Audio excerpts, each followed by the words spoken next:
అది కనపడని శక్తి, అది కనపడని శక్తి. ఎందుకు ఊహలు మారుతాయంటే కనపడని శక్తి. కొత్తగా 20% ఓటర్లు ఇప్పుడు వస్తారు. ఆ 20% ఓటర్లు వాడు కొత్తగా ఓటేస్తాడు. వాడు ఆ ఓటు ఇంట్లో నాన్న అభిప్రాయం ప్రకారమో అమ్మ అభిప్రాయం ప్రకారం ఉన్నా కూడా, వాడి ఫ్రెండ్స్ అభిప్రాయం ఉన్నా కూడా ఓటు వేస్ట్ కాకూడదు అనుకుంటాడు. నా ఫస్ట్ ఓటు గెలిచి దానికి వేసానని రేపు చెప్పుకోవాలి. సరే సార్, అన్న పాయింట్ యాక్సెప్ట్ అది. నెక్స్ట్ తటస్థ ఓటర్లు ఉంటారు. తటస్థ ఓటర్లు ఏంటంటే ఆఖరి నిమిషం దాకా నువ్వు వీళ్ళ చూస్తూ ఉంటారు. ఎవరి దాంట్లో బెస్ట్ తూకం వేస్తూ ఉంటారు. ఇదైతే బెటర్. ఈ 40%, ఈ 20%, ఈ 40% టోటల్గా ఆఖరి నిమిషంలో ఆ 15 రోజుల్లో అటు షిఫ్ట్ అయ్యారు ఈ కూటమి వైపు. కూటమి వైపు ఎందుకు షిఫ్ట్ అయ్యారు? ఒక చంద్రబాబు, ఒక మోడీ, ఒక పవన్ కళ్యాణ్, అందరూ ఇవే చెప్తున్నారు. వీళ్ళందరూ చెప్పింది కలిసి వీళ్ళు చేయని ఒక జగన్ ఏం చేశారు? పోయిందా చంద్రబాబు మోడీతోటి పోరాడగలిగాడా? లేదు. తాము ఆయన దగ్గర బలంగా ఉన్నారు, కలకేం చేయలేమని ఆగిపోయాడు. ఇక్కడ వీళ్ళు ముగ్గురు ఉన్నారు, పోరాడతారు, ఏదో చేసేస్తారు అని ఒక భ్రమలోకి వెళ్ళి అటు వెళ్ళిపోయారు. అది సరే, అది భ్రమ అనుకుంటే సార్, మనకి 5 ఏళ్లలో జగన్ పాలన అంత చూసిన వాళ్ళు ఎంత వ్యతిరేకత అంటే మీరు అన్నట్టు పోనీ ఇందాక వ్యతిరేకత కాదు, సానుకూలత అనుకున్నాం ఒక పార్టీ మీద లేదా ఒక కూటమి మీద. వేరే రాష్ట్రాల నుంచి ఉన్న వాళ్ళు కూడా బస్సులు దొరక్క ఇబ్బంది పడి వేరే దేశాల నుంచి వచ్చి అంత గట్టిగా కూటమిని గెలిపించుకోవాలనుకోవడం. మీరు అదే మాట్లాడుకుంటే వీళ్ళు ఎంత ప్రచారాలు చేశారు, ఎంత బోటక ప్రచారాలు, అభివృద్ధి గురించి కూడా విధ్వంసం అల్లరి నానా అరాచకం జరిగిపోతుంది, రాష్ట్రం అంతా అరాచకంగా ఉంది అని అన్నారే. మరి ఓడిపోయారు. ఎక్కడన్నా అరాచకం జరిగి అరాచకం ఎవరు చేస్తున్నారు? గెలిచిన తెలుగుదేశం చేస్తారు అరాచకం. రాజశేఖర రెడ్డి తలాలు పగలగొట్టారు సెలవులకి. అరాచకం ఎవరు చేస్తున్నారు? ఆంధ్ర రాష్ట్రంలో ఎవరు చూస్తున్నారు? మీరు ఆంధ్ర రాష్ట్రంలో అరాచకం చేస్తున్నారు గెలిచిన తెలుగుదేశం నాయకులు, ఓడిన వైసీపీ కాదు. అంటే ఎంతటి అబద్ధాన్ని ప్రచారం చేశారు. చేశారు అంట కదా ఊత పదంలాగా.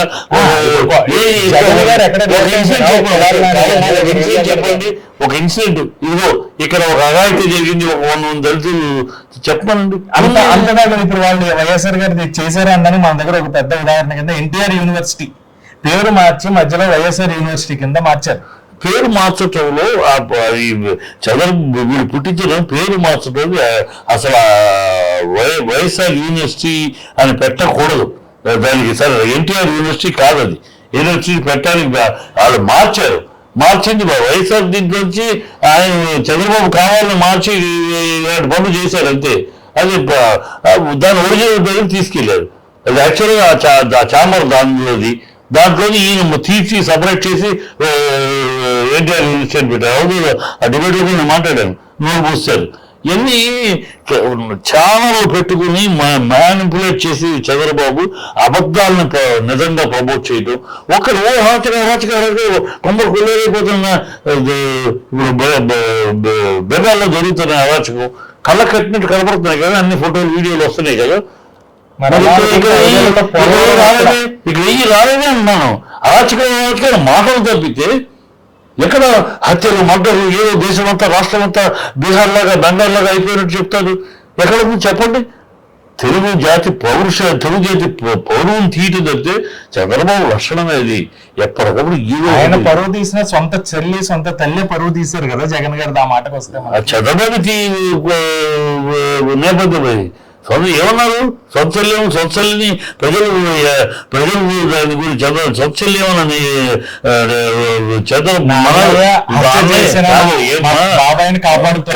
హత్య చేసిందని అప్పటి నుంచి ఇప్పుడు చెప్తున్నా. ఆ బాబాయిని హత్య చేసింది సునీత మొగుడు. ఇవాళ కూడా చెప్తున్నా, సునీత మొగుడు ఆ కోడలు అధ్యయనం చేయండి అని చెప్తున్నా. ఎందుకు చేయరు? ఆ కోడలు ఎందుకు చేయరు? 50 కోట్ల ఆస్తి, 80 కోట్లు ఆయనకి బెంగళూరు రియల్ ఎస్టేట్ లో వచ్చింది. వివేకానంద రెడ్డి గారికి. ఆ డబ్బుతో ఆయన రెండో పెళ్ళం ఉందో ఒక ఆవిడ కొడుకు కూడా ఉన్నాడు. ఆవిడకి ఇల్లు పొలము, ఆ కొడుకు దగ్గర ఆస్తి దానిలో రాయడానికి ఆయన సిద్ధపడ్డాడు. అందుకని ఇవన్నీ సాక్ష్యాలు. సునీత వెళ్ళి ఆవిడతో పోట్లాడింది, అది ఈ రికార్డింగ్లు ఉన్నాయి. పోట్లాడింది, నువ్వు మా నాన్నతో సంబంధం పెట్టుకున్నావు అంటే మీ నన్ను ఎందుకు పెడితే మీ నాన్న అడుగు, నా దగ్గర రాబోకనే వీళ్ళతో పోట్లాడుకున్నారు, తిట్టుకున్నారు కూడా, అది ఉన్నాయి రికార్డు. నాన్న దగ్గరికి వెళ్ళింది, నాన్న దగ్గరికి వెళ్తే నీ సంబంధం లేదు, ఇది ఈ డబ్బు నా స్వార్జితం, మీ తాతల ఆస్తి కాదు, మీరు మామూలు హక్కులు నా స్వార్జితం, నేను ఎవరికి ఇవ్వాలో ఇచ్చుకుంటాను, మీరు మాట్లాడటానికి లేదు అన్నాడు ఆయన. అందుకని ఆయన ఎక్కడ ఇచ్చేస్తాడో 80 కోట్లు అమ్మాయికి, రెండో భార్యకి ఇచ్చేస్తాడు, ఎక్కడ ఇచ్చేస్తాడు, ఇచ్చేస్తే మనం ఏం చేయలేము, ఆయన సొంత ఆస్తి కనుక అని మీరే నువ్వు నీ కొడుకు నీ మొగుడే చంపారని నేను అంటున్నాను. చంపి వివేకం పొందారంటున్నాను. నీ మొగుడు సునీత గారి మాటలకి షర్మిల గారు, విజయమ్మ కూడా ఇన్ఫ్లుయెన్స్ అయ్యారు అనుకోవచ్చా? ఖచ్చితంగా తల్లి కూతురు పక్కన ఉంటుంది. ఇప్పుడు అది ఈ అమ్మాయి సునీత, ఈ విషయం సునీత విషయం, అమ్మాయి షర్మిల అన్నయ్య జైల్లో ఉంటే సోనియా గాంధీ దగ్గరికి వెళ్ళి నువ్వు కూర్చోవా? ఎవరికి తెలియదు ఈ విషయాలు? సోనియా గాంధీ దగ్గరికి కూర్చొని నన్ను చేయండి, నేను కాపాడుకుంటాను, అన్నయ్య జైల్లో ఉంటే మీరు ఇక్కడేమో అన్నయ్యకి అన్నయ్య ఇచ్చిన పాడడానికి డ్రామా చేసి అక్కడికి వెళ్ళి అడగల. ఆవిడ నేను కాన్ఫిడెన్స్ లేక చీపమ్మలో కాన్ఫిడెన్స్ లేక చూద్దాం పక్కన పెట్టింది. ఇది ఎవరో చెప్పలా మన గత రాష్ట్రపతి బీహార్ ఆయన బాగా బీహార్ ఆయన పేరు పుట్టారు, ఆయన ఆటోబయోగ్రఫీలో చెప్పాడు, నేను సాక్షిని, నేను ఉండగా షర్మిల మాట్లాడింది. ఇలాంటి మీ క్యారెక్టర్లు, మీ నీచపు క్యారెక్టర్లు, మీరు అన్నయ్య ఏంటి ఎవరికైనా ద్రోహాన్ని తలగొట్టడానికి సిద్ధపడతారు. మీరు వీళ్ళ మాటలు నమ్మాలంటే ఈ మాటలకి వివరణ ఇచ్చినా కూడా అది వెళ్ళా ప్రజల్లోకి. మీ దగ్గర 4 ఛానళ్ళు 4 గొంతులు ఉన్నాయి కనుక వెళ్ళిపోయింది. అంతేకాని అమ్మాయిలు పెద్ద నీతి శుద్ధ పుస్తలాగా మాట్లాడితే ఎట్లా? మిగతా ఇక్కడేమో ఇక్కడ ఆడపిల్లలు కాదు ఆడపిల్లల్ని కాదు ఏడపిల్లలు తెలంగాణలో వచ్చి మోగి తెలంగాణలో కాంగ్రెస్లో తిట్టి మా నాన్న దోషిగా వ్యవహారంలో చేర్చింది కాంగ్రెస్ తిట్టి సిగ్గు సరం లేకుండా మళ్ళీ ఇక్కడ మూట కట్టేసుకుని ఇక్కడికి వచ్చి అదే కాంగ్రెస్లో చేరి అదే మీ నాన్న దోషిగా పెట్టిన ఆ కాంగ్రెస్లో చేరి ఓటేమో అడుగుతారు. ఏం మనుషులు వీళ్ళు? వీళ్ళకి ఒక రీతి వద్దా? వీళ్ళ మాటలకు ఒక విలువ, వీళ్ళ మాటలు బట్టి మనం మాట్లాడతామా? సరే, అదంతా కూడా పక్కన పెడితే పోలవరం ఆయన ఎప్పుడైతే వదిలేసారో తర్వాత ఏమీ జరగలేదు అన్నది ఒక మాట ఉంది. పోలవరం ఆగిపోయింది. అలాగే ఆయన జగన్ గారి మాటల్లో మద్యపాన నిషేధం నేను నా ప్రభుత్వంలో చేస్తాను అన్నారు. ఎన్ని చంద్రబాబు గారికి హక్కు లేదు ఎందుకు చెప్పినా? పోలవరం 2014లో అధికారంలోకి వస్తే 2017 దాకా పోలవరం ఎవరికో బ్లాక్ లిస్ట్లో ఉన్నవాడి కాంట్రాక్ట్ ఇచ్చి ఆఖరి గడ్కరీ 2017 అక్టోబర్లో గడ్కరీ వచ్చి నిలబడి ఆ కాంట్రాక్టర్ మార్పించేదాకా అది ఒక అడుగు ముందుకేలా. నువ్వు పోలవరం గురించి మాట్లాడతావా? పోలవరం నా హక్కు అని నీ తెలుగుదేశం ఎమ్మెల్యే కడీం ఎమ్మెల్యే వెంకట్రావు మెడలో పోలవరం నా జన్మ హక్కు అని చెప్పి పోలవరం మా హక్కు అని చెప్పి సైకిల్ ప్రయాణం ఢిల్లీ అతను చేస్తే అతను కోప్పడి అతనికి పార్టీ నుంచి డిస్మిస్ చేసి తర్వాత మళ్ళీ ఎన్నికలప్పుడు ఆయనకి సీటు కూడా ఇవ్వాలి. నువ్వు పోలవరం గురించి మాట్లాడతావా? మద్యపాన నిషేధం, రామారావు గారు మద్యపాన నిషేధం నిర్మిస్తే నువ్వు అధికారంలోకి వచ్చి మరో నిమిషం ఆ మద్యపాన విషయం మామూలుగా వచ్చింది. ఆడవాళ్ళు ముసలివాళ్ళు వీధుల మీద పడి పోరాడితే వచ్చింది మద్యపాన నిషేధం. రామారావు గారు పెట్టారు. నువ్వు రాగానే 2వ రోజు తూట్లు పొడిచి మద్యపాన తీస్తే నువ్వు మద్యపాన నిషేధం గురించి మాట్లాడతావా? చంద్రబాబుకి ఇవన్నీ మాట్లాడే అర్హత ఎక్కడిది? మీరు తెలియదు,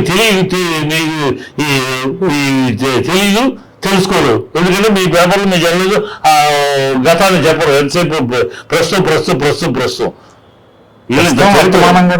వర్తమానం చూసుకోవాలి, గతం కూడా చూసుకోవాలి. గతంలో బతుకునేట్టు చెప్పాలి. అది వీళ్ళ బతుకు. చంద్రబాబు నిషేధం కూడా మాట్లాడే హక్కు ఉందా చంద్రబాబుకి?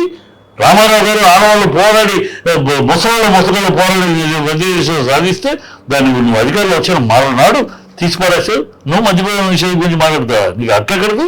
పోరాళ్ళ గురించి నువ్వు మాట్లాడతావా? సరే సార్, అది ఆంధ్ర ఏదైతే జరిగిందో కూటమి ఇప్పుడు ఎలా ఏం జరిగినా ప్రజలు ఓట్లేసారు, గెలిపించుకున్నారు. అక్కడ ఇప్పుడు జరగాల్సింది జరగాలి.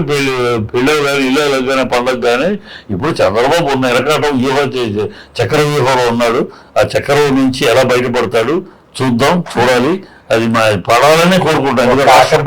మిమ్మల్ని అడగదలుచుకున్నది, తెలంగాణలో బీఆర్ఎస్ ఉంటుందా ఉండదా? ఎందుకు ఉంటుందమ్మా? అంటే ఇప్పుడు 2 కాంగ్రెస్ 8 బీజేపీ 8 ఎంపీ ఎలక్షన్. అది ఇక్కడ ఈ ఎంపీ ఎలక్షన్ నేపథ్యం మీరు ఒకటి తెలుసుకోవాలి.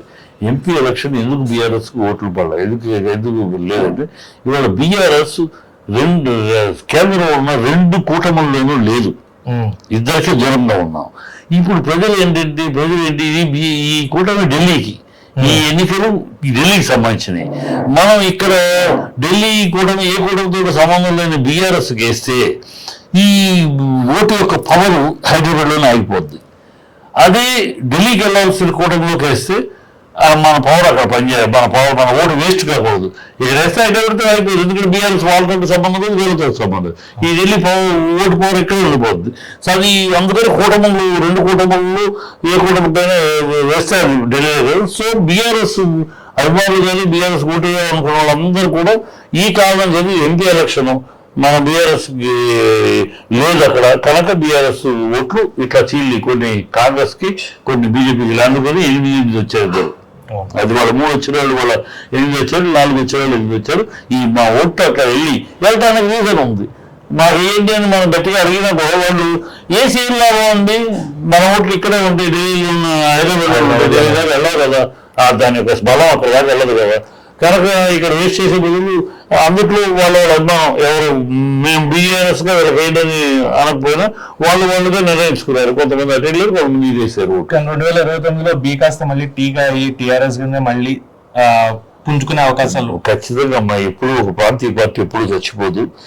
మీ చరిత్ర, దేశ చరిత్ర చూసుకోండి. ఒక తెలంగాణ కాదు, ఒక డిఎంకే ఎంజీఆర్ వస్తే డిఎంకే 10 ఏళ్ళు అధికారులు లేదు, మళ్ళీ తన్నుకుంటూ ఇవాళ అప్పటి నుంచి మళ్ళీ ఇవాళ డిఎంకేనే. సో ఒక ప్రాంతీయ పార్టీకి మరణం ఉండదు, విరామం ఉంటుంది అంతే. ఈ ప్రాంతీయ పార్టీ ఒక విరామం 10 ఏళ్ళు పాలించాం, ఒక ప్రజలు గ్యాప్ ఇచ్చారు, ఆ తర్వాత ఇది పుంజుకుంటుంది. అది మాయావతి అయినా, అదే వెస్ట్ బెంగాల్ వీడైనా, ఎస్పీ ములాయం సింగ్ అయినా, ఈ రాష్ట్రంలో బీఆర్ఎస్ దీంట్లో కర్ణాటకలో దేవగౌడ పార్టీ అయినా ఏమంటే మరణాలు ఉండవు. ప్రాంతీయ పార్టీలకి విరామాలు ఉంటాయి, కొన్ని సందర్భాల్లో ఊపులు ఉంటాయి, కుదుపులు ఊపులు ఉంటాయి తప్పితే దాంతో రేపు వస్తుంది అంతే. దాని గురించి వీళ్ళు పిచ్చివాళ్ళు అయితే 64 సీట్లు వచ్చినాయి, వీళ్ళకి 53 సీట్లు ఓడిపోయింది కాంగ్రెస్. 64 సీట్లు గెలిచింది, 100 గెలవల 53 సీట్లు ఓడిపోయినారు కదా. ఈ విచక్షణ లేకుండా మేము పూర్తి చేసాము, చించేసాము, మేము తొక్కేసాము అంటే ఒక కారణం అది. Right sir. సో చాలా బాగా విశ్లేషించారు. జరిగే విషయాలను బట్టి మళ్ళీ ఇంకొకసారి పొలిటికల్గా మీతో మళ్ళీ కూర్చుంటాము. ధన్యవాదాలు.